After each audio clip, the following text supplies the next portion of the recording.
ఓకేనా? Just recording చేసుకో Zoom recording.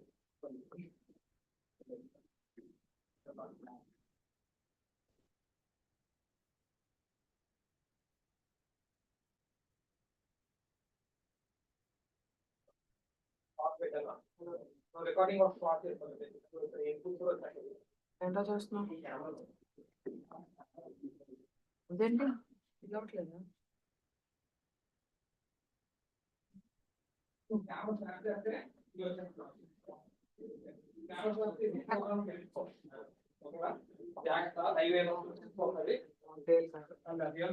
Call చేయి. 5 గంటల మీటింగ్ ఉంది. ఇందులో లాగిన్ చేసుకో. ఇందులో లాగిన్ చేసుకో.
స్టార్ట్ అనుకోండి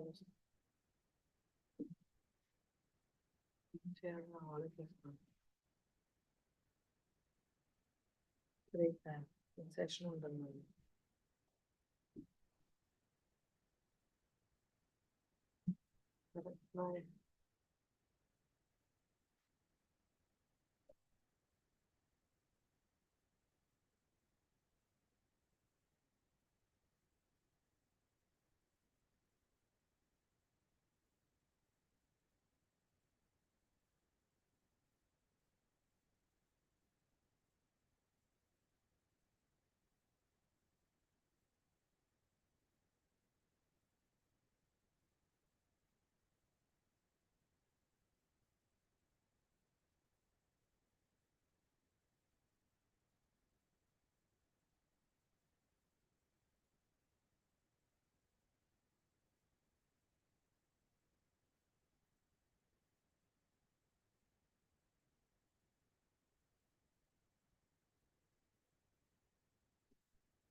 వినేయట్లేదు. గణేష్ చేస్తారు, హరీష్ చేస్తారు. ఓకే, నువ్వు అయితే ఇంక గ్రూప్ లో పెట్టే గ్రూప్ లో పెట్టగలే గణేష్. గ్రూప్ లో పెడతావా? సరే పెట్టేద్దా. హరీష్ చేస్తారు, అది చూసుకో.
చేసి చూడు గ్రూప్ లో కూడా పెట్టాను Shamim sir.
And then it's very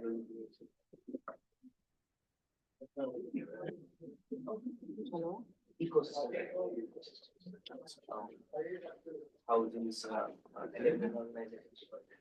Okay, so you're working with venture incubation program. Asset solutions.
Welcome, everyone. It's a matter of pride and pleasure to invite Shri Prudhvitej Immadi Garu to IIM Visakhapatnam for the keynote number 2. I will say a few brief notes about his bio, and then we will do the felicitation, and then giving the floor for the keynote address on Green the Grid. So, Prudhvitej Garu has, I think it's a matter of great pride for us in this part of the world, in this neck of the woods, that our education pipeline, has delivered us, right? This is quite an achievement. This is what pipelines are meant to do, right? Physics Olympiad, IIT topper, went to South Korea, internship for about a few years with Samsung, and then the prodigal son returns to take UPSC, and then manages a division that he's actually trained in, and his undergraduation with AP Transco, and now the chairman and managing director of AP Eastern Power Distribution Company, the DISCOM. So he will have more to say about his grid, his DISCOM, from a greening perspective. But before we gave him very short notice, we are very thankful from Copenhagen, from Toronto, and from Visakhapatnam that you accommodated our request for the keynote at such short notice, given your busy schedule. So without further ado, I'll call upon Professor Abid Hussain to present him with a book.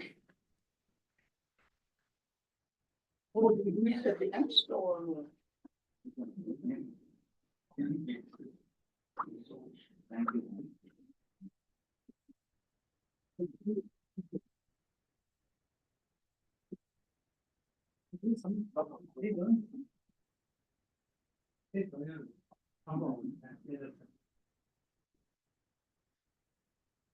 So we are mixing it up here. The floor is now yours. Prudhvitej.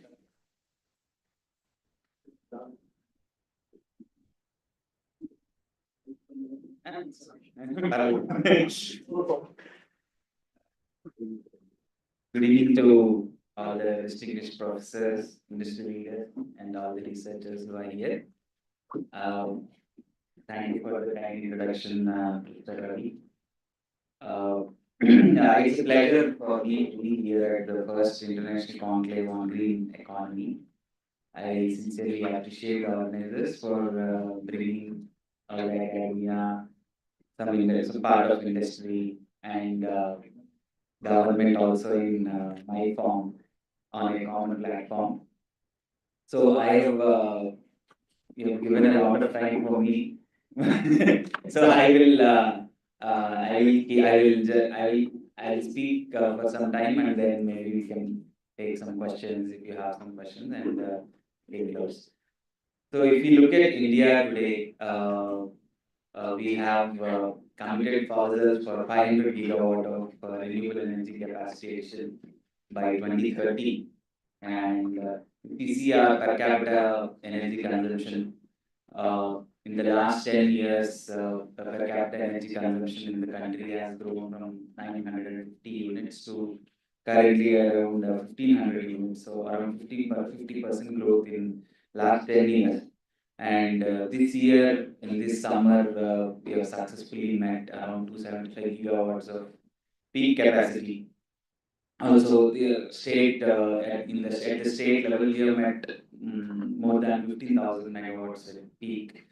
That is an all-time high for both the central grid and the state grid. And it is estimated that this 275 will go to 460 gigawatts by 2032 as per our electricity plan, national electricity plan.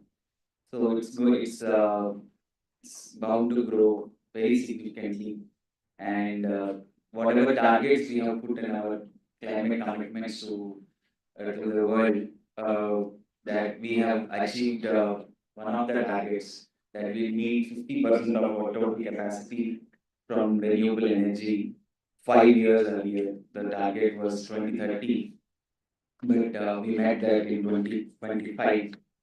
When the total installed capacity in the country was around 537 gigawatts, and out of which 279 gigawatts is coming from non-fossil fuels, that is renewable energy and hydro, etc. So this shows a clear shift towards greener and cleaner sources, and it also shows that there is some real progress on the ground. It's just not just targets that we are setting, but there is some real progress in the ground. And also this is coming at an important juncture that the economic growth of the country is coming along with doing it more sustainably. No other country in the world has attempted this at the per capita GDP levels that we have, or at the per capita energy consumption that we have.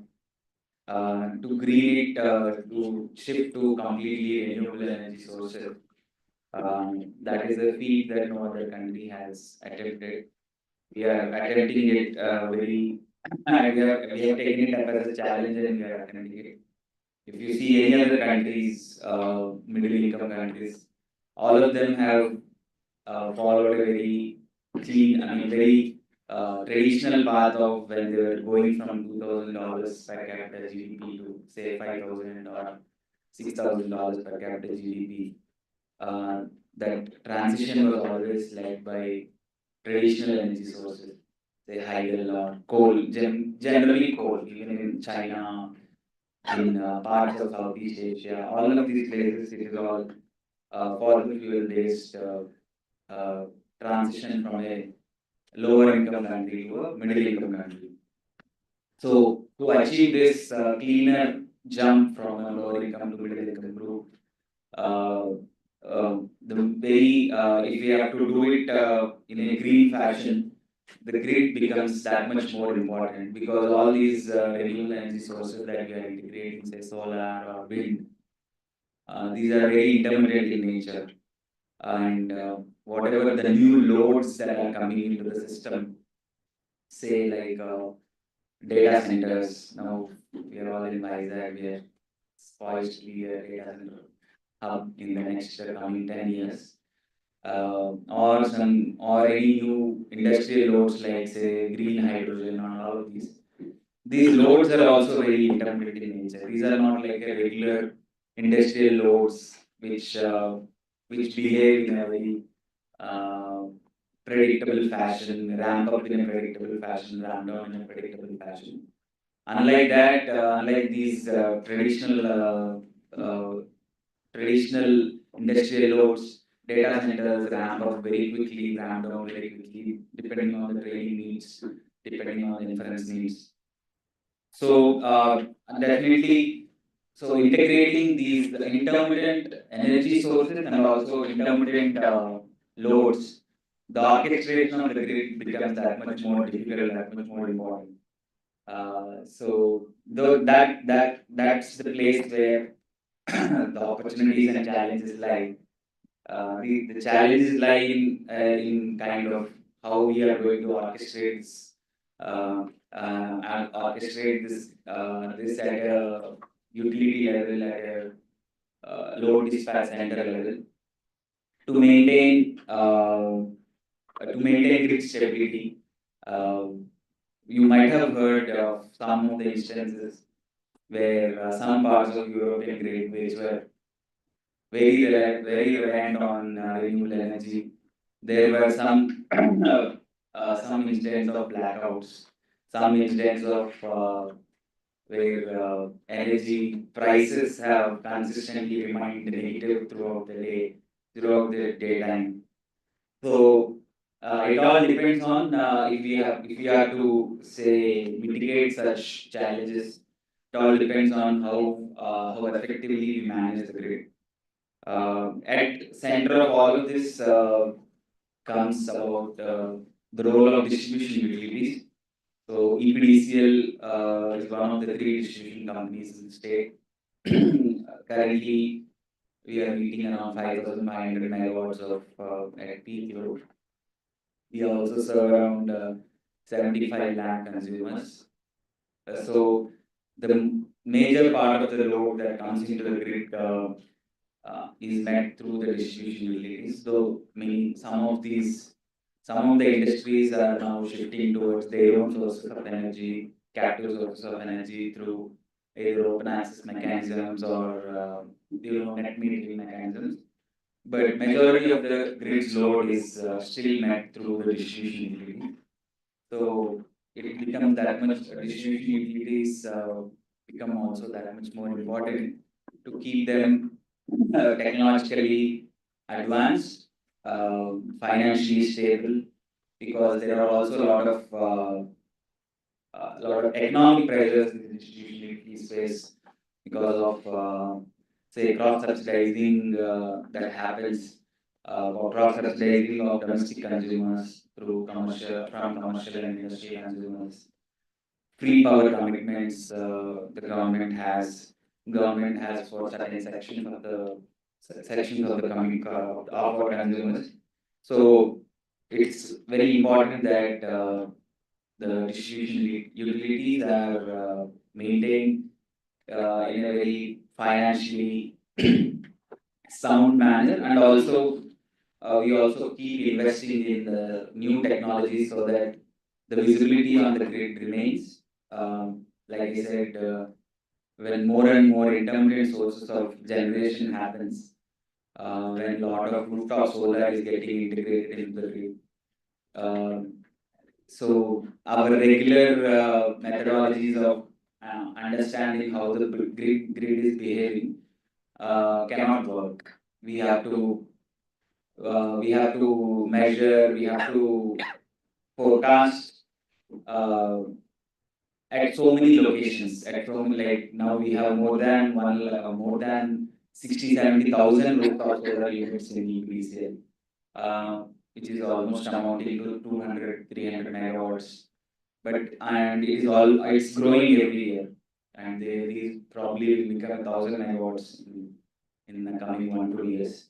So when they are spread out so much, and when the generation is not predictable, uh, if we have to keep our decision making rational and through data driven, through data, we have to invest that much more on technology of how we bring these telemetry data from all these rooftop generating units, and inculcate in our planning so that we can keep planning capacity addition for the future. Coming to state of Andhra Pradesh, uh, we have the government has through the integrated clean energy policy 2024 aims to establish the state as a green energy hub of the country, where we are targeting, because the state is in a unique position where we have good solar insulation, good wind potential, and also a lot of sites where of pump storage available, potential pump storage available. There are very few states in the country which have all the which have good potential of all the three. If you consider the western part of the country, say Gujarat or Rajasthan, there is huge potential of solar, but there is very little potential of any other green energy sources like wind or pump storage. So there are very few states in the country where it has a good mix of all the three. So keeping that as a USP, we want to promote the state as a green energy hub of the country, while also promoting green manufacturing, clean tech, renewable energy manufacturing, say solar PV manufacturing, or battery manufacturing. Some of those units are coming in and around Vizag. You might have heard about premium energy is coming here. So that through the policy, we're also trying to promote electrical mobility. That is one more intermittent load, where we don't know when the load is going to come. Generally, in this through public charging infrastructure, we have certain visibility into when the charging is happening. But generally, because of our most of the electrification of vehicles is happening in two-wheeler and three-wheeler in the country. So generally, home charging is what is being done, and we don't have that much visibility into when the charging is happening and when it is coming as a load into the grid. So these are the major. I just try to give a broad understanding of where the grid is currently. So the challenges are lying in how we are going to manage the grid, how we are going to invest more so that all the potential demand will be met without any potential outages. How we keep the grid, how we keep these prices of energy affordable, because we also have a mandate to keep them under, keep energy prices affordable. And also, there are a lot of renewable energy integration is happening. Availability of land also becomes that much more issue. In a 1,000-acre, excuse me, in a 1,000-acre plot, if we are going to install a thermal plant, we can install probably easily 500-600 megawatt. 500-600 megawatt. But if it is about solar plants, we can't go that much higher. So probably soon we will have to look into kind of things like agrivoltaics, where farmers are also willing to part with their land. As in now currently under the regular ground mounted solar installations, farmers are kind of forced into parting with their their livelihood, their access to the land, etc. But when probably agrivoltaics come, then there will be a possibility of harmoniously in also integrating the farming community into the growth paradigm. Also, one more thing that is a challenge is that generally all these sites, renewable energy sites, if you see the state of Andhra Pradesh, the highest potential of these renewable energies is in the southern part of the state, like Rayalaseema district, Kurnool, Kadapa, Anantapur. But whereas all the new industrial loads are coming at coastal Andhra Pradesh, Vizag, Kakinada, and Tirupati, Nellore, these regions. So the cost of transmission is a big risk that we are facing. Even at the nation grid level, the cost of transmission is very. I mean, if you see our annual expenditure, the among various components of our expenditure, the component that is growing at the highest pace is the transmission cost because of large build out of transmission infrastructure happening in the country to evacuate power from these RE-rich states of Gujarat, Rajasthan to the load centers, which are like the southern states. Generally, the load centers have been the southern states. So these transmission costs are piling up and expected to grow much faster in the next 10 years. So how do we optimize this is a challenge that we are facing. So along with these challenges, the opportunities that are coming are say in battery storage, both all kinds of storage, pump storage, battery storage. But battery storage, because of the fall in prices of lithium ion and everything, battery storage has now emerged as most affordable, reliable storage technology. So battery storage again currently is happening at utility scale, where we are installing batteries, lithium-ion batteries at 50 megawatt, 100 megawatt scale. But soon, probably in the next coming 2-3 years, battery storage also will become like a rooftop solar thing, where every consumer every consumer has now become a prosumer by installing rooftop solar. Similarly, with the falling battery costs in the similar fashion, batteries also will come into our own homes or commercial complexes, industrial complexes. So to successfully navigate uh, all of these challenges, definitely these are the kind of opportunities the grid is presenting. And traditionally, the investment into say making the grid smarter when we were relying on say thermal and predictable sources of energy was much smaller. Now the requirement because of the requirement of managing all these sources and loads, uh, we require much more visibility into how each node of the grid is functioning, how each node of the grid is generating and consuming. So we are installing smart meters at large scale throughout the country.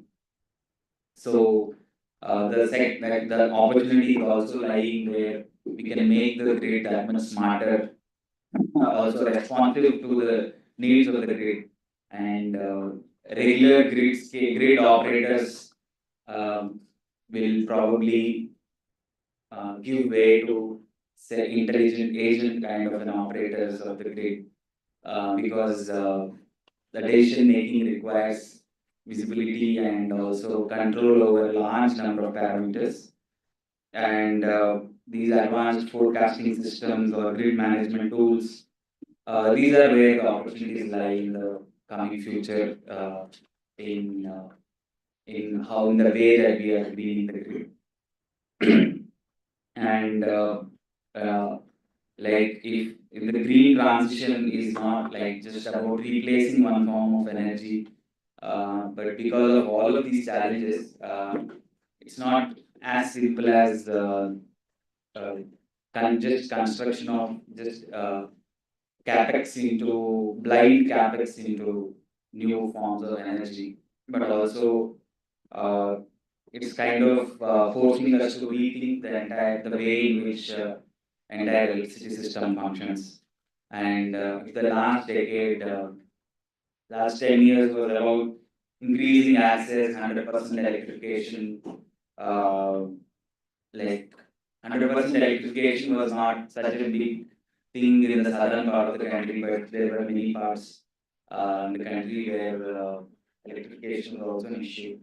So if the last 10 years were about reaching these last mile connectivity, giving an electricity connection to everybody, but the next 10 years would be probably about how we are how we are greening it, how we are making it more cleaner, how it becomes more democratized in form of where every consumer is becoming a prosumer, how we can improve the quality of supply in terms of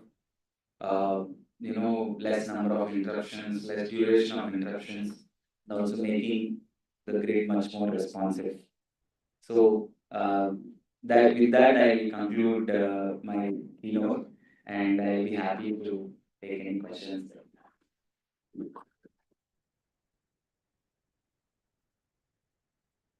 So, coming from the industry, this is one question. When you mentioned that batteries would be coming into homes, with grid reliability that we are currently seeing with respect to APV, personally, we've not seen a single load shedding event through the summer.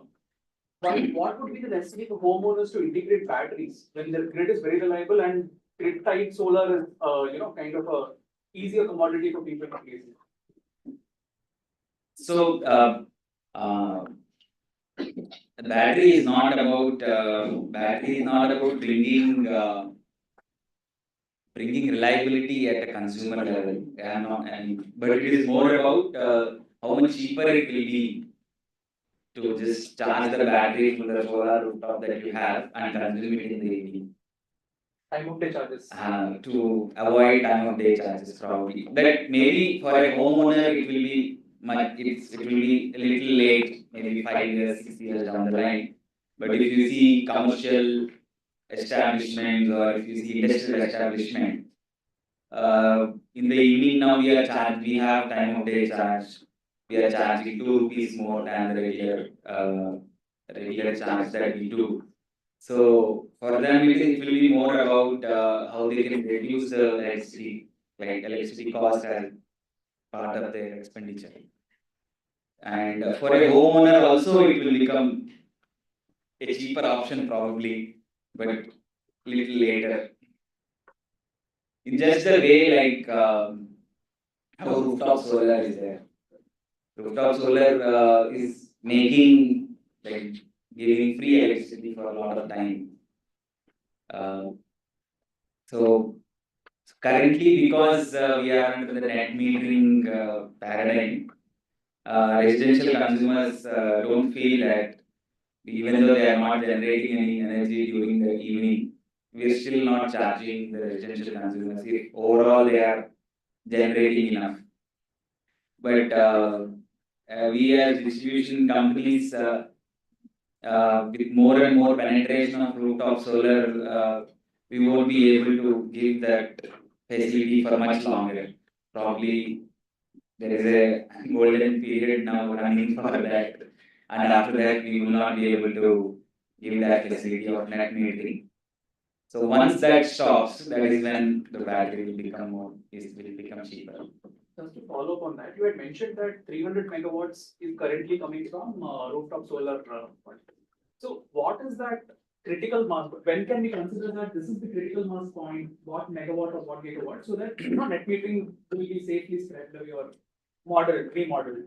So it's like this. Earlier we used to allow net metering up to 1 megawatt. Now it is up to 500 kilowatt.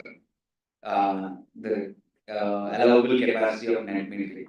and even within that 500 kilowatt, we are,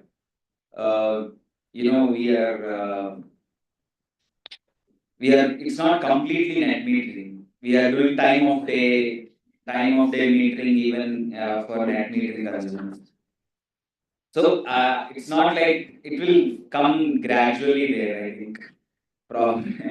It's not like say there is 1,000 megawatt of rooftop solar, it will come down or something like that. But it will gradually make its way to lower, make its way, bringing that threshold down lesser and lesser.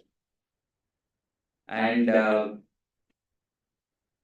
so, just as a Kerala has around 2,000 megawatt of rooftop solar. Their total load is around 4,000, 5,000 megawatts.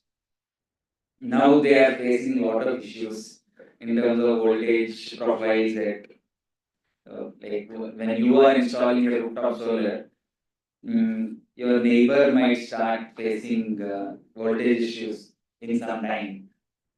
So now they are pressing slowly. They are pressing the brakes on their rooftop solar installation pace. So probably we are still not there. We will go there sometime.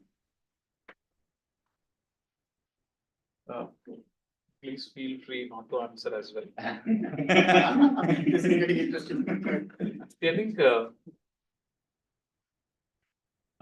As an infrastructure provider, right? So the G in Vizag has become Google, but the G in Vizag is geography, and people reside in Vizag for the geography. So as an infrastructure provider, and we all know some data centers are not allowed in their countries, and it's come.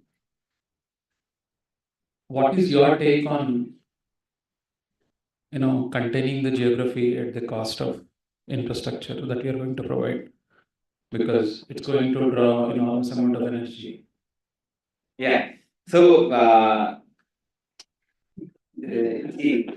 it's not a tough question. The countries where these data centers expansion has stopped, right? If you see the size of the grid those countries have and size of the grid Indian grid is, it's orders of magnitude higher.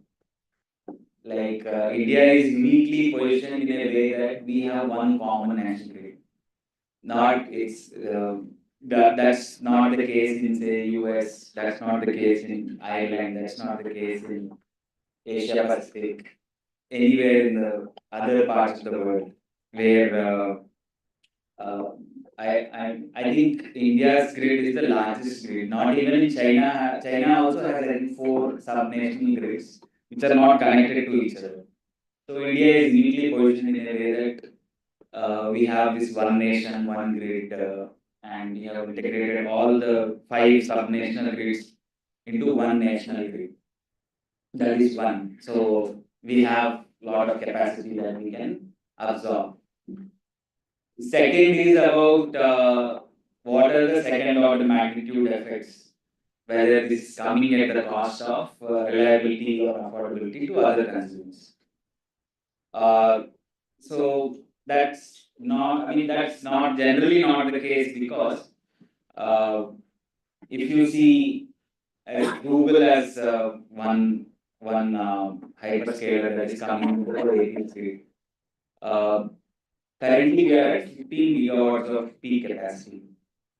By 2035, our expectation is will go at 27, 28 gigawatts of peak capacity.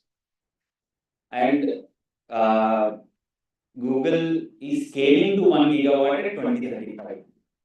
So it will be 3%, 3 to 4% of our entire peak. And they are sourcing their own energy. That's their plan. The sources, they have a trajectory in which they want to source energy from the distribution companies, which is a very gliding path trajectory. You can say that in the initial years when they 28, 29, 28, the first capacity will come, where they are taking 70% of their energy needs from the distribution companies, and by 2035 that will come down to 20 or 30%. So that way they are building out their plan. Their plan is to build out their own, own captive sources.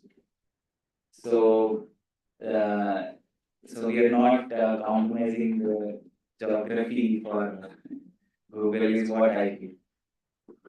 So if it is a central grid, The central grid to your point, right? So they could have gone to any place in India, but why is that? So one obvious advantage that we have is the undersea cable that is coming, the undersea landing station that is coming. That is a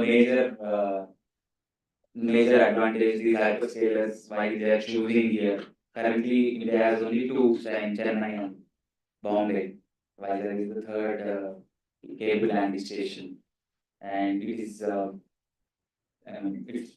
that's why it's more easier for them to come.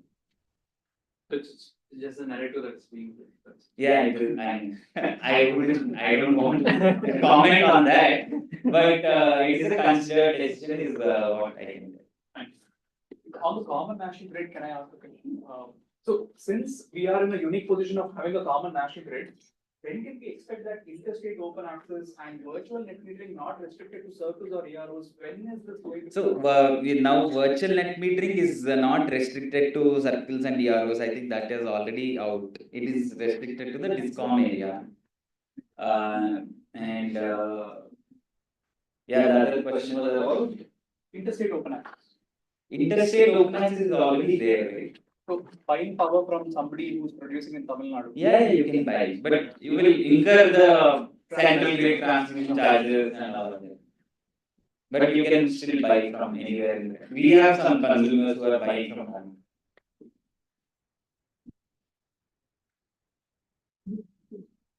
What is the current level of AT&C losses of your DISCOM, and what has been the trend? So, EPDCL that way is very decently positioned in terms that for the last 10 years we have AT&C losses less than 10%, generally in single digits. Last year we have closed at 7.5 or something. This year accounts are still to be closed. Even if you see just our technical losses, we are one of the best performing public distribution company in the country. We are at 5.6%. So there are the only better distribution companies in the country are the city-based distribution companies like Delhi DISCOM, Mumbai DISCOM, where the geography is very limited. If you consider a large geography where we are covering 11 districts and all, probably IIM will be the best performing district. Two further questions. One is, what is the impact of PM Surya Ghar Yojana as far as your geographical area in which you distribute energy is concerned? And the other question is, as of 2026, how far are we away from wireless transmission? So first about PM Surya Ghar, like I was mentioning, now we are doing it in two ways. One is the consumer-led model where the consumer, takes a loan, gets subsidy from the central government and all. So there we have around 65,000 installations, which is 240 megawatts, 300 megawatts something. And then we are also doing one interesting thing that is happening in the state is that when these rooftop solar generally happens right anywhere in the world, it's the affluent class, who can afford these loans or who can afford this investment, generally takes advantage of the rooftop solar schemes. But here what we are doing is government is giving free power to certain classes of consumers. Here it is SC and ST consumers who consume up to 200 units of electricity. So there anyways, government is committed to do that for next, say, in the near 20-25 years. So we are investing into rooftop solar on their roofs, and it's called utility-led aggregation model. So we are aggregating all these consumers who currently fall in the subsidized category of free power, and we are also installing rooftop solar on their roofs. So that also is happening. That almost 1200 megawatts of such capacity is awarded currently in the state, 400 each discount. Currently, we have completed around 100 megawatts installation of the awarded capacity. So, overall, what we have seen, I mean, so we are seeing generally, if you see, like Immadi scale now, 25 years have happened. If you see last 25 years, every year our sales numbers increase by 5%, 6%. So the impact of rooftop solar is that now our sales are plateaued. Now we are not seeing further. Last 3 years our sales are plateaued because these consumers are. I mean, with growing penetration of rooftop solar, I think this is where we'll finally see that our sales figures are plateauing, and so automatically revenue is also kind of plateauing. So that is the impact. So what system level impacts current at the current installation capacity and all, right? That local generation is very good for us because it will reduce the transmission loss, energy lost during transmission or distribution. So probably that is one of the reason why I mean current this year we have achieved our lowest ever distribution losses in the past 25 years. Maybe rooftop solar is one part of it. Why we could do that. So, but coming to your second question about wireless transmission on AMS, I am not. I have no idea. Okay. So one last question. So you talked about agri-solar, agri-voltaic, right? So is there a possibility of a policy level approval by tagging PM Kusum for AP? So, PM Kusum first tranche is will complete in this financial year. This we are expecting that we have awarded current capacities around 1200 megawatt. So when the next phase comes, we are expecting that government of India will include agri-voltaics also. But currently it's under discussion, but there is no clear visibility. Okay, thank you. All questions have come from industry and faculty. I think PGP student. I get one question from you. Yeah. One PGP and then one of you. So you mentioned about Google data center and national grid. You also mentioned that they will be sourcing electricity from private distributor. Similar model was followed in USA, and the problem they faced is that energy providers started favoring more these data centers, and the local entrepreneurs or small business were not able to get electricity timely, or they were facing power cuts. So my fear is that will this happen in here as well, because a power distributor like Adani or any other torrent power provider, they will focus more on Google data center, and they will not focus on MSME, and that will impact the small scale business and MSMEs. And other thing is like in Western countries, the major fear is that the data centers take a lot of water, and the water gets polluted after that. So that is the major concern for data centers. So what are the policies that we are trying to address these issues that they face there? So I mean, I think the availability part will not be such an issue because with the levels in which the grid is, I mean, our general demand is growing. All the distribution companies in the country are awarding like for their next 10 years requirements. So whether power will be available for other consumers or not, I think that won't be a problem at all. It's not a zero-sum game because it's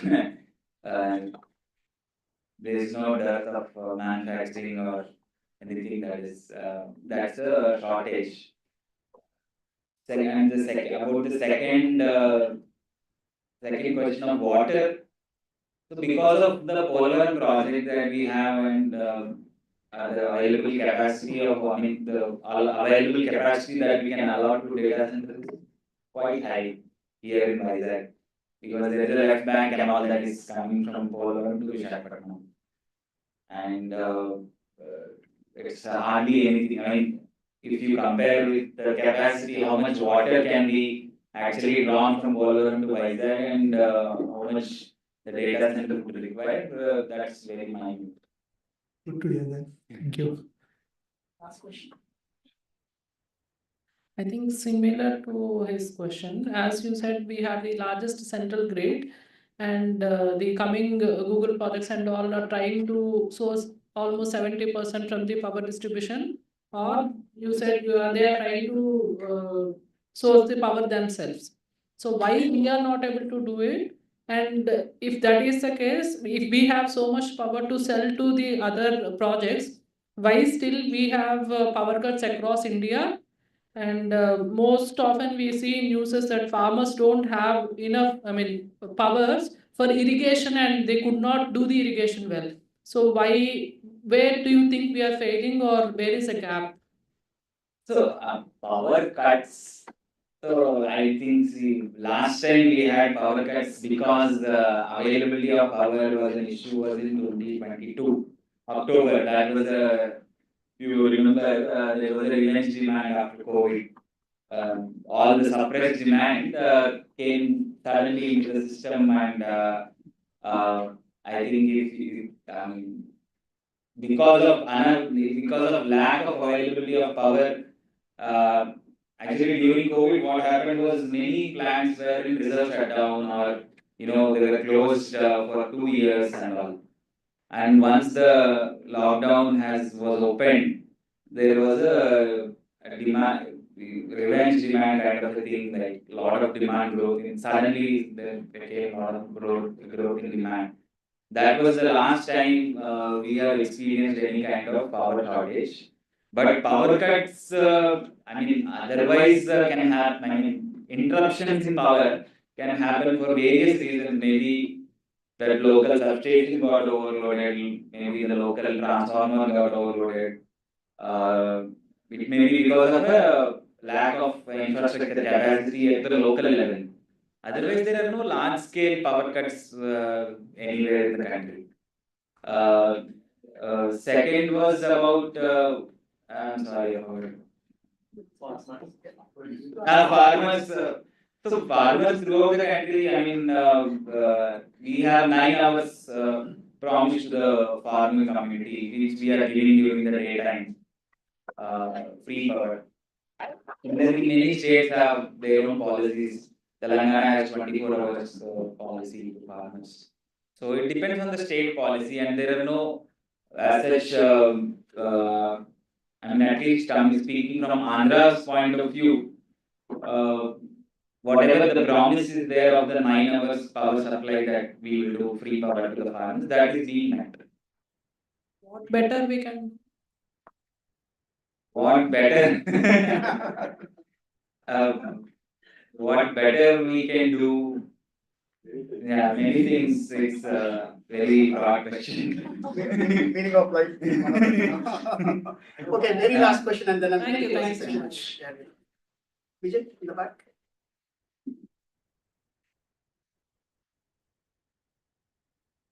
Yeah. So how is overload being handled at distribution level, and are there any AI systems in place using historical data mainly to handle this overload? So generally now distribution systems, we have 2 places generally where overload happens. One is at the substation level, and there is at the distribution transformer level. So we had telemetry data of, like, say, through feeder meters and all. where substations are overloaded, etc. But at the distribution transformer level, through the smart metering program that is happening now throughout the country, this is the first time that we are installing smart meters at the distribution transformer level.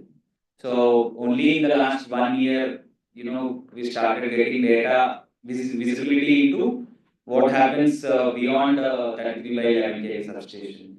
So now we are developing tools where we can identify where these overloaded pockets of overloading is there, and then take mitigation measures well in advance. Otherwise, traditionally it was uh, uh, it was a breakdown maintenance kind of a paradigm that we got to know after there is an outage. Now we are shifting into kind of a predictive infra, provision of infrastructure. Thank you.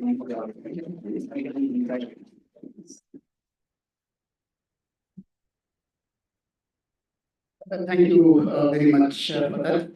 There's usually a tradition in India of, yes, I think it's idiosyncratic to India of summarizing the keynote speaker's talk, and I'm not going to do that. But what I liked was you covered the terrain. It was a 360-degree view on the economics of it. You touched upon the finances, the technical issues, the political issues, and also the social justice issues, and the democratic promises being made to underserved or populations. So thank you very much for that. One thing that might be of interest if you don't know already is when I moved to Toronto from Copenhagen, people were asked me, my colleague asked me, what is your hydro bill? Because of hydroelectricity in Canada, all the Wisconsin producers, they're all Toronto Hydro, Burlington Hydro. It's not the water bill, it's the electricity bill. Just like we say current bill, they say hydro bill, right, which is electricity bill. So with that, we come to the last part of the session, where I call upon Professor Shri Patel to felicitate our keynote speaker, Shaw, and then present him.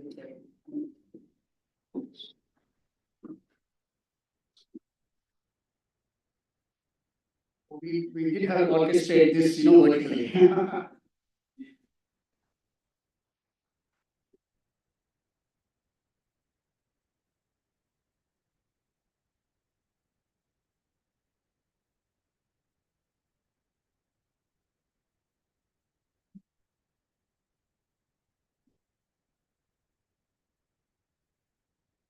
Thank you.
The item just we played is a very famous, well-known item, Vatapi Ganapatim Bhaja, in the price of Lord Ganesha, composed by Shri Muthuswami Dikshita in the Raga Hamsadvani. The next item will be another very popular item in the Raga Shri, Ganaraga Pancharatnam, Andhra Mahanubhavulu, composed by Saint Tyagaraja.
This is Emi Seturalinga. This composition is extremely popularized by the legendary of Carnatic music, Shri Mangalampalli Balamurali Krishna garu. The next item will be another composition popularized by Shri Mangalampalli Balamurali Krishna garu, very popular, Bhadrachala Ramadasa Kruti, the Raga Ananda Bhairavi.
This is Raghuvamsa Sudhambudhi.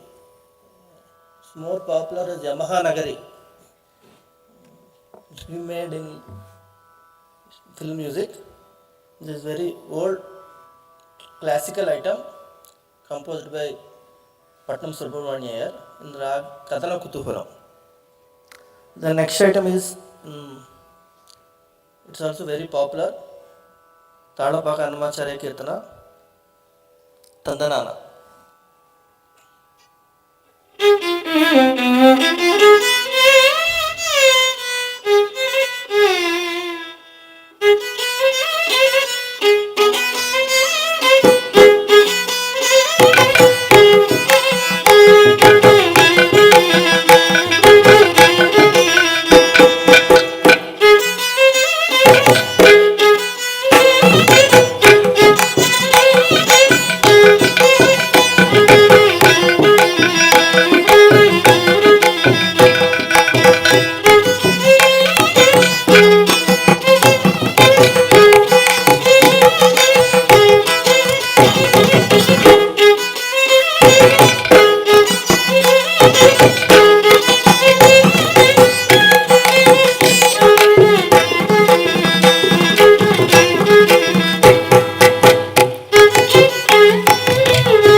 much time I can play, if you can tell me? How much time I can play? If you tell me the timing so that I can.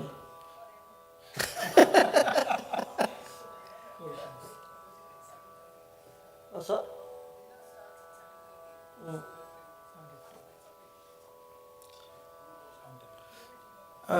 In 2 more compositions I will finish.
we will finish our program with a film song. Actually, we are not so very good in film music, but since the request came, I will try to play that song. This is Govulu Telana, the movie Saptapadi. It's a very beautiful song.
Thank you for giving us this wonderful opportunity.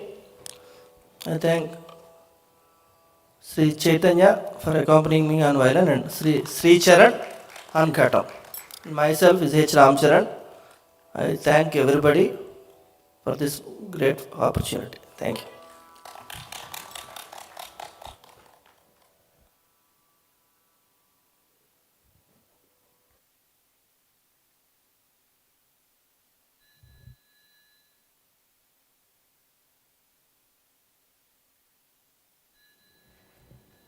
It's not working. Yeah, hello.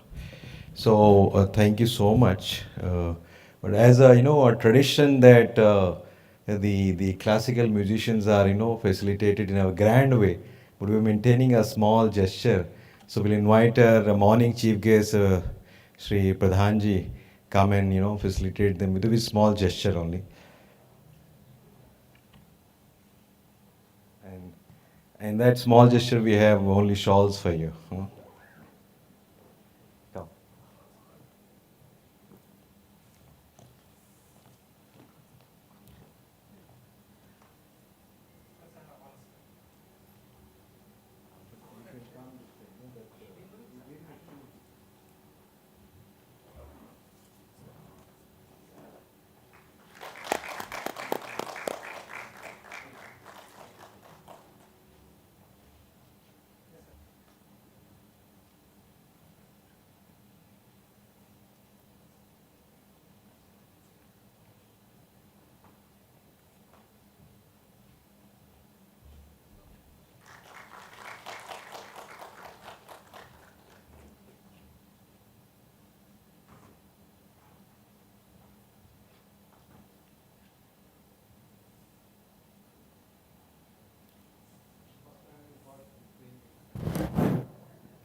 Thank you so much, sir. Thank you.